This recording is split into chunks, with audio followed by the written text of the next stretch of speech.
পবিত্ৰ ৰমজান মাহতে সংঘটিত হৈছে এক জঘন্য ঘটনা। কোনো অজ্ঞাত দুৰ্বৃত্তৰ দলে চৰৰ মাজত সংঘটিত কৰিলে দুৰ্ভাগ্যজনক ঘটনা। ৰাতিৰ ভিতৰতে 7টাকৈ গৰুক চোকা অস্ত্ৰৰে ক্ষত বিক্ষত কৰিলে গৰু চোৰৰ দলে। লগতে 2টাকৈ গৰু চুৰি কৰি লৈ যায় চোৰৰ দলটোৱে।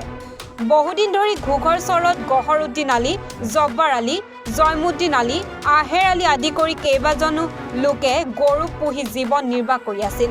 জানিব পৰা মতে নিশা আন্ধাৰৰ সুযোগ গ্ৰহণ কৰি চৰৰ পৰা 2টা গৰু চোৰে চুৰি কৰি লৈ যোৱাৰ উপৰিও 7টাকৈ গৰুক চোকা অস্ত্ৰৰে ক্ষত বিক্ষত কৰিলে চোৰৰ দলটোৱে। গৰুবিলাকৰ অৱস্থা দেখি দুখ প্ৰকাশ কৰে গোপালকৰ লগতে স্থানীয় ৰাইজে। পিছত পশু চিকিৎসক উপস্থিত হৈ গৰুবিলাকক সুচিকিৎসা প্ৰদান কৰে। ইতিমধ্যে এটা গৰুৰ অৱস্থা সংকটজনক বুলি প্ৰকাশ কৰে পশু চিকিৎসকজনে। এই ঘটনাটোৰ উচিত তদন্ত কৰি বিহিত ব্যৱস্থা গ্ৰহণ কৰাৰ দাবী জনাই ভুক্তভোগীয়ে। এই মৈশিয়া বেলকুড়ির মাজতে চরটা যেটা আছে নদীর বগলতে, ওইটাই আমার বাপ চাচার গরু পোষে 10টা 12টা করে। সে গরু রাতে 7টার সময় থুয়ে আসিয়ে রোজা খুলছে, রোজার মাসত রোজা খুলছে, পাশারি ভাত খেয়ে সকালবেলা গেছে। সকালবেলা যেয়া দেখে 10টা 12টা গরুর পিটি কাটি দিছে, পুড়ে চোটে কাটি দিয়ে পুড়ে রক্ত বেরিয়ে হেলা হয়ে গেছে।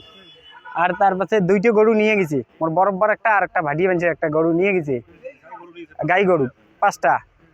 তার পাশে গাই বহর এগুলোর পিটি পুড়ে কাটিয়েছে, কতগুলির গালা কাটি দিছে, কতগুলি পিটি, কতগুলির দাপনা, কতগুলির ঠ্যাং, এরকম করে কাটিয়েছে। গরু আনা আছে রাস্তার বগলত, ডাক্তার আসছে, ওই সিলাই করি আছে, মেডিসিন দিবে নিচ্ছে, সুই মারি আছে, এইরকম করি পুরে কাম চলি আছে।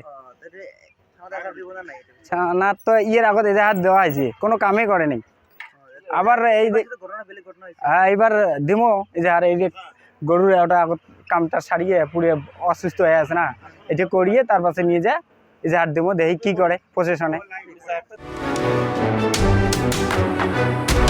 গোলকগঞ্জৰ পৰা জগবন্ধু দাসৰ ৰিপৰ্ট, NE/24।